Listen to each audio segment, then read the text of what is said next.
ليقولن كأن لم تكن بينكم وبينه مودة يا ليتني كنت معهم فأفوز فوزا عظيما فليقاتل في سبيل الله الذين يشرون الحياة الدنيا بالآخرة ومن يقاتل في سبيل الله فيقتل أو يغلب فسوف نؤتيه أجرا عظيما وما لكم لا تقاتلون في سبيل الله والمستضعفين من الرجال والنساء والولدان الذين يقولون ربنا أخرجنا من هذه القرية الظالم أهلها واجعل لنا من لدنك وليا واجعل لنا من لدنك نصيرا الذين آمنوا يقاتلون في سبيل الله والذين كفروا يقاتلون في سبيل الطاغوت فقاتلوا أولياء الشيطان إن كيد الشيطان كان ضعيفا صدق اللہ العظیم۔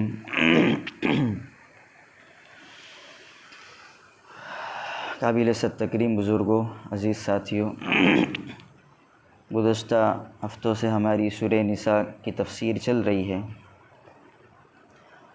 آج کی جو تفسیر ہے اس میں جو پہلی آیت ہے اس کا ترجمہ یہ ہے: یا ایہا الذین آمنوا خذوا حذرکم فانفروا ثبات او انفروا جمیعا۔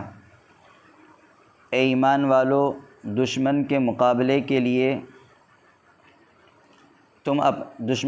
جب تم دشمن کا مقابلہ ہو تو اپنے بچاؤ کے لیے سامان تیار رکھو یا سامان اپنے پاس رکھو، پھر الگ الگ دستوں میں یا ایک اکٹھے ہو کر اللہ کی راہ میں جہاد کرو۔ یہ اس کا مفہومی ترجمہ ہے۔ وَإِنَّ مِنْكُمْ لَمَن لَّيُبَطِّئَنَّ، اور یقیناً تم میں ایسا شخص بھی ہوگا جو جہاد میں نکلنے کے لیے سستی کرے گا۔ فَإِنْ أَصَابَكُم مُّصِيبَةٌ قَالَ قَدْ أَنْعَمَ اللَّهُ عَلَيَّ إِذْ لَمْ أَكُن مَّعَهُمْ شَهِيدًا، پھر اگر تم کو کوئی مصیبت پہنچ جائے تو وہ کہے گا کہ اللہ تعالیٰ نے مجھ پر انعام فرمایا کہ میں تمہارے ساتھ موجود نہیں تھا۔ وَلَئِنْ أَصَابَكُمْ فَضْلٌ مِّنَ اللَّهِ، اور اگر تم کو اللہ کی طرف سے کوئی فضل ہاتھ آ جاوے، یعنی فتح حاصل ہو جاوے یا مال غنیمت حاصل ہو جائے، تو وہ کہے گا کأن لم تکن بینکم وبینہ، یہ ایک درمیان میں ہے، ایسا لگے گا گویا کہ تمہارے اور اس کے درمیان کوئی دوستی کا تعلق ہی نہیں ہے۔ تو وہ کہے گا یا لیتنی، کاش کہ میں ان کے ساتھ ہوتا تو مجھے بھی کچھ ہاتھ لگتا۔ فَلْيُقَاتِلْ فِي سَبِيلِ اللَّهِ الَّذِينَ يَشْرُونَ الْحَيَاةَ الدُّنْيَا بِالْآخِرَةِ، سو چاہیے کہ اللہ کے راستے میں جہاد کرے وہ لوگ جنہوں نے دنیاوی زندگی کو آخرت کے بدلے میں بیچ دیا ہے۔ وَمَن يُقَاتِلْ فِي سَبِيلِ اللَّهِ، اور جو کوئی اللہ کے راستے میں جہاد کرے گا، لڑے گا، پھر چاہے وہ قتل ہو جاوے یعنی شہید ہو جائے، او یغلب یا غالب ہو جاوے، فسوف نؤتیہ اجرا عظیما، تو ہم اس کو زبردست اجر و ثواب عطا فرمائیں گے۔ یہ چند آیات کا ترجمہ ہے۔ اس سے قبل ہم نے سنا کہ اللہ تبارک و تعالیٰ نے اللہ کی اور نبی کریم صلی اللہ علیہ وسلم کی اور اسی طریقے سے اولو الامر کی اطاعت کا ہمیں حکم دیا، اور اس کے بعد یہ بھی فرمایا کہ ان کی اطاعت پر کیا ملے گا؟ وَمَن يُطِعِ اللَّهَ وَالرَّسُولَ فَأُولَٰئِكَ مَعَ الَّذِينَ أَنْعَمَ اللَّهُ، یعنی اللہ تبارک و تعالیٰ نبیوں کے ساتھ اور صدیقین کے ساتھ، شہداء کے ساتھ، صالحین کے ساتھ ان کا حشر فرمائیں گے۔ یہ اللہ تبارک و تعالیٰ نے ایک قاعدہ بتلا دیا۔ اب اس کے بعد اس آیت کے اندر اللہ تبارک و تعالیٰ نے جہاد کا حکم دیا ہے۔ اب چونکہ اس وقت میں جب دعوت اسلام عروج پر تھی تو کچھ لوگ دعوت اسلام کو قبول کر کے اسلام میں داخل ہو گئے تھے، لیکن اندر سے وہ مضبوط ایمان والے نہیں تھے۔ تو تو اب جب جہاد کا حکم ہوا اور اللہ کے ہمیں حکم دیا گیا کہ اللہ کے احکامات کی پابندی کرنی ہے، اور سب سے مشکل جو حکم ہے وہ اللہ کے احکامات میں سے جہاد ہے، تو اب جب انہوں نے یہ بات سنی تو اب اندر سے متزلزل ہو گئے، اور یہ بات سامنے آ گئی کہ کون سچے مسلمان ہیں، کون حقیقت میں اطاعت کرنے والے ہیں اور کون نہیں ہیں۔ تو یہ جیسے ہی یہ آیت کریمہ نازل ہوئی تو اس وقت بہت ساروں کے دل اندر سے متزلزل ہو گئے۔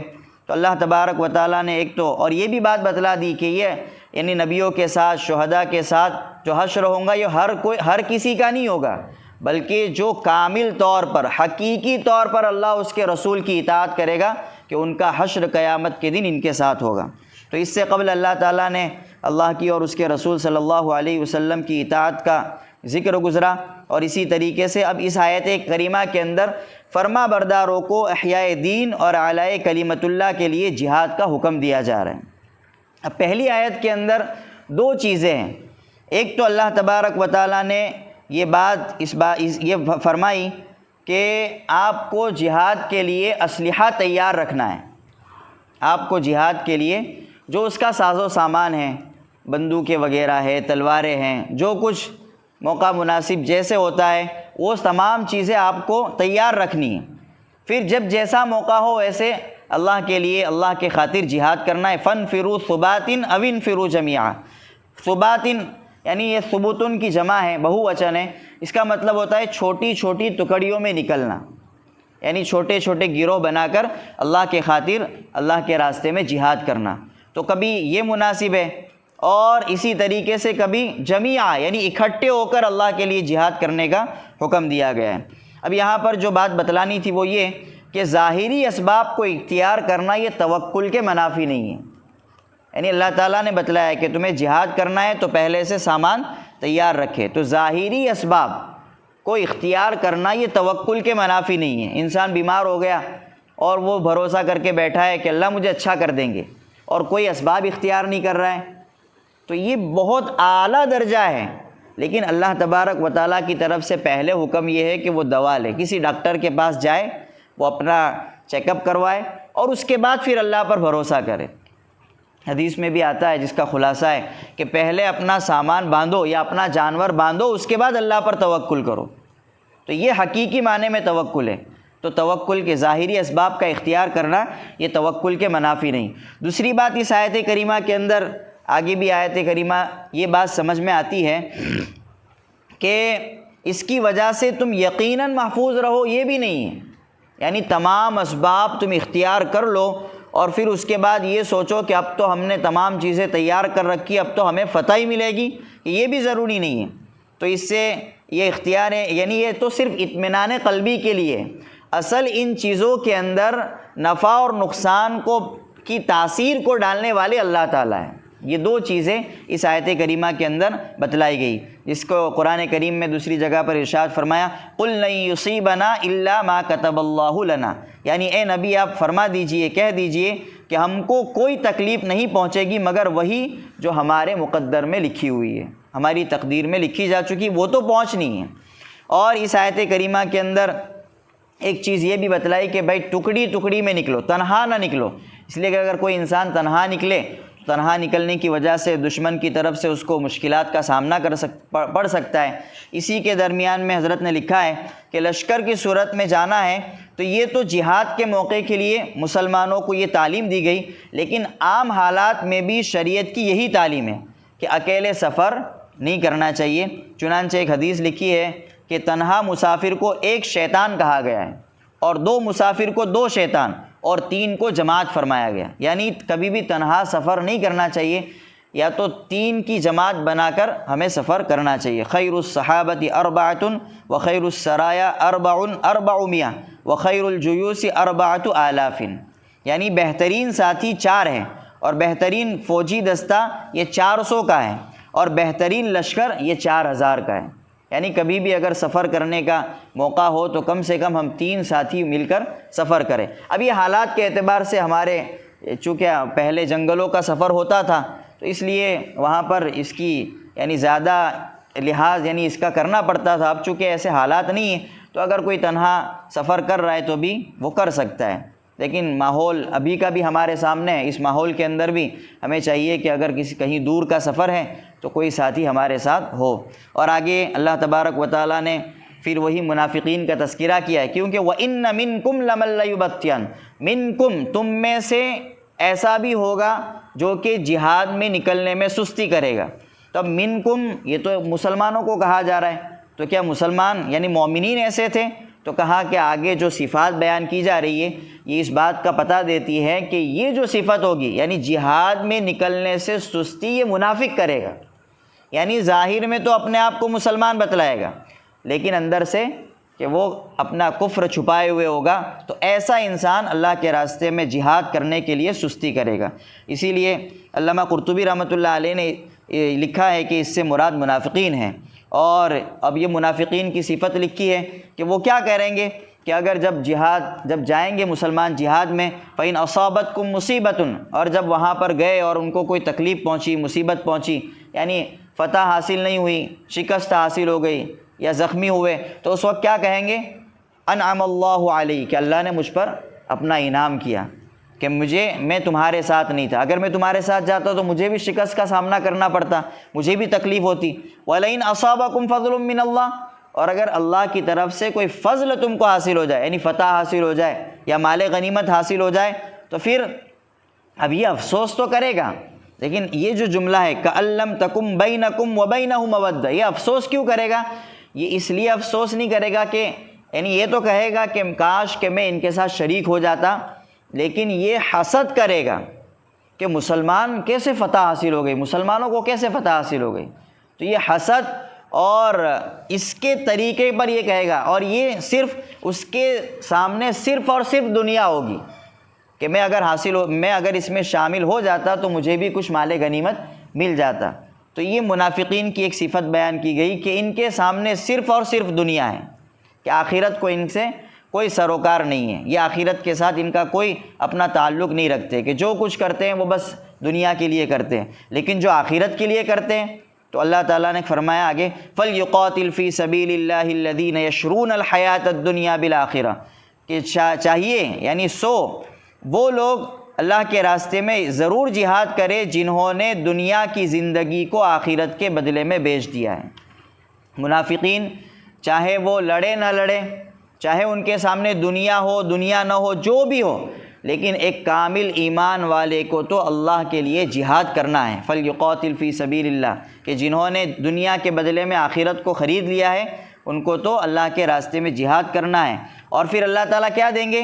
وَمَن يُقَاتِلْ فِي سَبِيلِ، آگے یہ بھی بتلا دیا کہ جو لوگ اللہ کے راستے میں جہاد کریں گے، چاہے وہ شہید ہو جاوے، چاہے وہ قتل ہو جاوے، چاہے فتح حاصل نہ ہو، او یغلب، یا غلبہ حاصل ہو جاوے، مال ملے نہ ملے، کہ دونوں صورتوں میں اللہ کے یہاں پر تو ان کے لیے زبردست اجر و ثواب ہے. فَسَوْفَ نُؤْتِيهِ أَجْرًا عَظِيمًا، تو یہ تو اللہ کا وعدہ ہے کہ چاہے فتح حاصل ہو، چاہے شکست ملے، چاہے مال غنیمت حاصل ہو نہ ہو، لیکن اللہ کے لیے نکلے ہیں، اعلی کلمت اللہ کے لیے نکلے ہیں، تو اللہ تعالیٰ ضرور بھی ضرور انہیں زبردست ثواب عطا فرمائیں گے. پھر آگے وَمَا لَكُمْ لَا تُقَاتِلُونَ فِي سَبِيلِ اللَّهِ وَالْمُسْتَضْعَفِينَ مِنَ الرِّجَالِ وَالنِّسَاءِ وَالْوِلْدَانِ الَّذِينَ يَقُولُونَ رَبَّنَا أَخْرِجْنَا مِنْ هَذِهِ الْقَرْيَةِ الظَّالِمِ أَهْلُهَا وَاجْعَل لَّنَا مِن لَّدُنكَ وَلِيًّا وَاجْعَل لَّنَا مِن لَّدُنكَ نَصِيرًا. یعنی یہاں پر اس میں بتلایا وَمَا لَكُمْ لَا تُقَاتِلُونَ فِي سَبِيلِ اللَّهِ، یعنی تمہارے پاس کیا جواز ہے. یعنی اس آیت کریمہ کے اندر یہ بات بتلائی گئی کہ کیوں نکلنا ہے.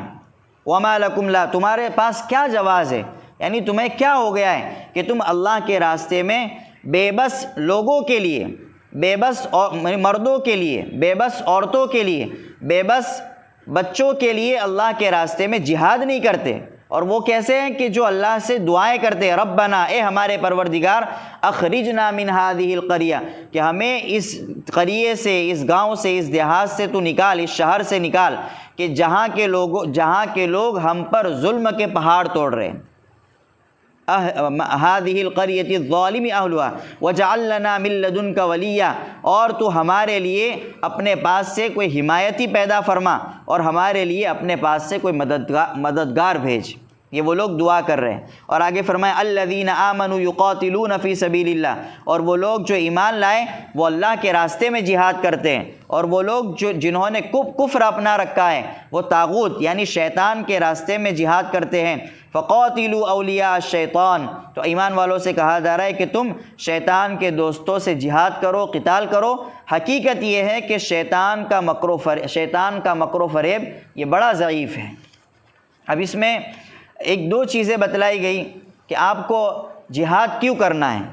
تو ایک تو مقصد یہ ہے کہ اعلاء کلمت اللہ ہو جائے، یعنی اللہ کے دین کا بول بالا ہو، اور دوسری چیز مظلوم کی فریاد رسی، یعنی جو مظلوم ہے اس کی مدد کو پہنچنا، یہ اسلام کا ایک اہم فریضہ ہے کہ جہاں کہیں بھی کوئی مظلوم ہمیں دکھائی دے تو اسلام یہ بات ہمیں سکھلاتا ہے کہ ہم اس مظلوم کے قدم بقدم کھڑے رہیں، اس مظلوم کے ساتھ ہم کھڑے رہیں کہ اس سے کسی نہ کسی طریقے سے اس ظلم کو ہم ختم کرنے کے اندر ہم جو کچھ کر سکتے ہو وہ کریں۔ تو مظلوم کی فریاد رسی یہ اسلام کا ایک اہم فریضہ ہے۔ اور یہاں پر جو ایک قریے کا تذکرہ آیا تو اس سے مراد بھی مکہ ہے۔ اس میں لکھا ہے کہ مکہ میں کچھ کمزور لوگ یعنی کچھ کمزور مسلمان رہ گئے تھے، یعنی جو جسمانی اعتبار سے اور سامان کی کمی کے اعتبار سے کمزور تھے اور ہجرت نہیں کر سکے تھے۔ تو اب بعد میں کافر جب وہاں پر رہ گئے تو کافروں نے ان کے اوپر بہت ظلم ڈھایا اور ان کو مکہ سے نکلنے نہیں دیتے تھے۔ بعض کے نام بھی ہے جیسے حضرت عبداللہ ابن عباس اور ان کی والدہ حضرت سلمہ بن ہشام اور ولید بن ولید، ابو جندل، ان کے نام بھی آئے ہیں۔ یہ حضرات اپنے ایمان کی پختگی پر یعنی ایمان کی پختگی کے باوجود وہاں پر موجود تھے، چونکہ وہاں سے نکلنے کا ان کو کوئی سبیل نظر نہیں آ رہی تھی، لیکن یہ اللہ سے دعا کیا کرتے تھے کہ اللہ تو ہمیں ان ظالموں کے ظلم سے نجات عطا فرما۔ تو ایک تو یہ چیز یعنی ما لکم لا تقاتلون، کہ تمہارے پاس کیا جواز ہے کہ تم اللہ کے راستے میں جہاد نہیں کرتے، تو اس سے اس طرف اشارہ ہے کہ قتال اور جہاد ایک طبعی اور فطری فریضہ ہے جس کا نہ کرنا کسی بھلے آدمی سے بہت بعید ہے۔ یعنی جو انسان ایک بہت بھلا اچھی سمجھ رکھتا ہے، تو اگر ایسے حالات ہے کہ مسلمانوں کے اوپر ظلم کے پہاڑ توڑے جا رہے اور وہ بالکل بے بس ہو چکے، اور اس کے باوجود ایک عقل سلیم رکھنے والا، ایک ایمان والا، ایک اسلام والا یہ سوچے کہ یہ موقع نہیں ہے جہاد کا، ایسا تو نہیں ہو سکتا، کہ یہ تو حقیقت میں اور ایک فطری چیز ہے کہ تم اس وقت کے اوپر ایمان والوں کو، مسلمانوں کو بچانے کی فکر میں لگ جاؤ۔ اور ایک دوسری چیز کہ اللہ تعالیٰ سے دعا یہ تمام مصائب کا بہترین علاج ہے۔ جتنی بھی انسان کے اوپر مصیبت آ جائے، ان مصیبتوں کے اندر اللہ سے جب بندہ دعا کرتا ہے سچی دھن کے ساتھ، سچے دل کے ساتھ اور دل کی کڑن کے ساتھ جب دعا کرتا ہے تو اللہ تبارک و تعالیٰ اس سے، اس ظلم سے، اس مصیبت سے ضرور نجات عطا فرماتے ہیں۔ یقولون ربنا اخرجنا، جیسا کہ مکہ والوں نے دعا کی۔ اور آگے پھر ایک بات یہ بھی بتلائی الذین یقاتلون فی سبیل اللہ والذین کفروا یقاتلون فی سبیل الطاغوت، یعنی مسلمانوں اور کافروں کے جہاد میں فرق بتلا دیا۔ یعنی مسلمان جو جہاد کرتا ہے وہ اعلاء کلمت اللہ کے لیے کرتا ہے، اللہ کا دین بلند و بالا ہو، اور دنیا کو پیدا کرنے والا اللہ ہے، دنیا کا خالق اللہ ہے۔ اور خالق جب انسان یعنی خالق یہ بہتر جانتا ہے کہ دنیا کس طریقے سے چلے گی، اور اس کے جو قواعد، اس کے جو قوانین بنائے ہوئے ہیں اس کے مطابق اگر دنیا چلے گی تو دنیا کے اندر انصاف ہوگا، اور اسی طریقے سے جب انصاف کے اوپر حکومت قائم ہوگی تو دنیا کے اندر امن قائم ہوگا، اور دنیا کے امن کے لیے یہ ضروری ہے کہ دنیا کے اندر خدا کا نظام ہو۔ تو خدا کے نظام کو قائم کرنے کے لیے یہ جہاد کا فریضہ دیا گیا۔ لہذا کامل مومن جب جنگ کرتا ہے، جہاد کرتا ہے، تو اس کے سامنے یہی مقصد ہوتا ہے، دوسرا کوئی مقصد نہیں ہوتا کہ ہمیں دنیا مل جائے، یہ تو دوسرے نمبر کی چیز ہے۔ پہلا مقصد اعلاء کلمت اللہ ہے، اللہ کے دین کا بول بالا ہو۔ اللہ نے اس دنیا کو پیدا کیا ہے، اللہ اس دنیا کو چلانے والے ہیں، تو اس دنیا کے اندر وہی چلے گا جو اللہ چاہتے ہیں۔ ایک تو اس کا یہ ایمان والے جہاد اس لیے کرتے ہیں، لیکن اس کے مقابلے میں کافر کیوں جہاد کرتا ہے؟ تو کافر کی خواہش یہ ہوتی ہے کہ کفر کی ترویج ہو، کفر بڑھے دنیا کے اندر اور کفر کا غلبہ ہو اور طاغوتی طاقتیں یعنی جو شیطانی جو طاقتیں ہیں وہ اقتدار پر آئے۔ اب اس سے کیا ہوگا کہ جب شیطانی طاقتیں جب آئے گی تو اس کے اندر تو دنیا کے اندر ظلم ہی ظلم پھیلنا ہے، اس کے اندر تو دنیا میں ظلم ہی ظلم پھیلنا ہے، تو ان کے مد نظر یہ ہوتا ہے، جبکہ ایمان والے کے مد نظر اللہ کی رضا ہوتی ہے۔ اور اسی طریقے سے اب جب جہاد کرنا ہے تو کفار بھی ہوں گے تو ان کی طرف سے بھی تدابیر، عجیب عجیب طرح کی تدابیر آئے گی، وہ بھی اپنا پورا زور لگائیں گے۔ تو اللہ تعالیٰ نے اس کو بھی بتوا دیا، ان کید الشیطان کان ضعیفا، حقیقت یہ ہے کہ شیطان کی تدابیر، شیطان کا فریب، شیطان کا مکر، چاہے وہ جتنی ہی مکاری کرے، یہ تمام کے تمام تدابیر کیا ہے؟ ضعیفہ یعنی کمزور ہے۔ اس آیت میں بتلایا گیا کہ شیطانی تدابیر یہ لچر اور کمزور ہے، جس کی وجہ سے مومنین کا کچھ بھی بگڑ نہیں سکتا۔ چنانچہ غزوہ بدر کے اندر ایسا ہی ہوا کہ شیطان آیا اور وہ بڑی بڑی ڈینگیں مارنے لگا اور اس نے کہا لا غالب لکم اليوم، کہ آج تم پر کوئی غالب نہیں آ سکتا، کہ میں پورا انی جار لکم، کہ میں تمہارا مددگار ہوں، اپنے تمام لاؤ لشکر کے ساتھ تمہاری مدد کروں گا۔ لیکن جب اس نے دیکھا کہ مسلمانوں کی حمایت کے لیے فرشتے اتر آئے تو پھر اب اس نے اپنی تدبیر کو ناکام ہوتے دیکھا تو وہاں سے الٹے پھیر وہ بھاگ گیا اور اپنے دوستوں کو بھی وہ لے کر وہاں سے چلا گیا۔ انی بری، اور کیا کہا؟ انی بری منکم انی اری ما لا ترون انی اخاف اللہ واللہ شدید العقاب، کہ میں تم لوگوں سے بری ہوں، یعنی شیطان کہہ رہا ہے، پہلا تو ڈینگے مار رہا تھا کہ میں تمہاری مدد کروں گا، لیکن اب کیا کہہ رہا ہے کہ میں تم سے بری ہوں اس لیے کہ میں وہ چیز دیکھ رہا ہوں جس کی تم کو خبر نہیں، یعنی فرشتوں کا لشکر وہ دیکھ رہا تھا۔ میں اللہ سے ڈرتا ہوں کیونکہ وہ سخت عذاب دینے والا ہے۔ اس آیت میں اب دوسری چیز، ایک چیز یہ بھی ہے کہ شیطان کے مکر سے شیطان کی جو تدبیر ہے وہ کب کمزور ہوگی؟ تو آیت کریمہ کے اندر دو چیزیں، الذین آمنوا اور یقاتلون فی سبیل اللہ۔ ایک یہ کہ وہ آدمی جس کے مقابلے میں شیطان تدبیر کر رہا ہے مسلمان ہو، سچا پکا مسلمان ہو، اور دوسری شرط یقاتلون فی سبیل اللہ، محض اللہ ہی کے لیے وہ کر رہا ہو۔ ایک تو مسلمان ہو اور وہ کام اللہ کے لیے کر رہا ہو، تو چاہے سامنے کتنی ہی بڑی شیطانی طاقت آ جاوے، وہ شیطانی طاقت ایک مسلمان کا مقابلہ نہیں کر سکتی، ایک اللہ کی رضا کے لیے کام کرنے والے کا مقابلہ نہیں کر سکتی۔ اس لیے ہم جو بھی کام کرتے ہیں، بھلائی کے کام کرتے ہیں، تو کبھی کبھی ایسا ہوتا ہے کہ یہ فلاں کی طرف سے رکاوٹ آ رہی ہے یا ایسا، یہ سب شیطانی ایک حربے ہوتے ہیں کہ انسان کو بھلے کام سے روک دے، لیکن اگر وہ اللہ کی رضا کے لیے کر رہے ہیں تو اللہ تبارک و تعالیٰ ضرور بھی ضرور اس کی مدد فرمائیں گے۔ اللہ تعالیٰ جو باتیں کہی گئی اس پر عمل کرنے کی توفیق عطا فرمائیں، قرآن سے لگاؤ اور سچا عشق عطا فرمائیں، قرآن کو سمجھ پر پڑھنے کی ہمیں توفیق عطا فرمائیں۔ وآخر دعوانا ان الحمد للہ رب العالمین۔ سبحانک اللہم وبحمدک وتبارک اسمک وتعالی جدک ولا الہ غیرک، اللہم صلی علی سیدنا و مولانا محمد وعلی آل سیدنا و مولانا محمد وبارک وسلم۔ ربنا ظلمنا انفسنا وإن لم تغفر لنا وترحمنا لنکونن من الخاسرین، ربنا هب لنا من ازواجنا وذریاتنا قرۃ اعین واجعلنا للمتقین اماما، ربنا آتنا فی الدنیا حسنۃ وفی الآخرۃ حسنۃ وقنا عذاب النار، اللہم انا نسألک الہدی والتقی والعفاف والغنی، اللہم انا نسألک علما نافعا ورزقا واسعا وشفاء من کل داء۔ اے اللہ ہمارے گناہوں کو معاف فرما، ہماری خطاؤں سے درگزر فرما، جانے انجانے میں جتنے چھوٹے بڑے گناہ ہوئے ہیں تمام گناہوں کو معاف فرما۔ اے اللہ پوری امت مسلمہ کے ہر فرد کے ہر چھوٹے بڑے گناہوں کو معاف فرما۔ اے اللہ ہمارے مرحومین کے گناہوں کو معاف فرما، والدین کے گناہوں کو معاف فرما۔ اے اللہ ہم تمام کا یہاں جمع ہونا قبول فرما۔ اے اللہ قرآن سے لگاؤ عطا فرما۔ اے اللہ قرآنی احکامات کے مطابق ہمیں اپنی زندگی گزارنے کی توفیق عطا فرما۔ نبی کریم صلی اللہ علیہ وسلم سے سچی پکی محبت عطا فرما۔ آپ کے طریقوں کو ہمیں اپنی زندگی کے اندر اپنانے کی توفیق عطا فرما۔ اے اللہ نمازوں کا اہتمام کرنے کی توفیق عطا فرما۔ تیری ذات عالی سے ہونے کا یقین عطا فرما۔ اے اللہ جو بیمار ہیں انہیں شفا عطا فرما، مقروضوں کے قرضوں کی ادائیگی کی شکل صورتیں پیدا فرما۔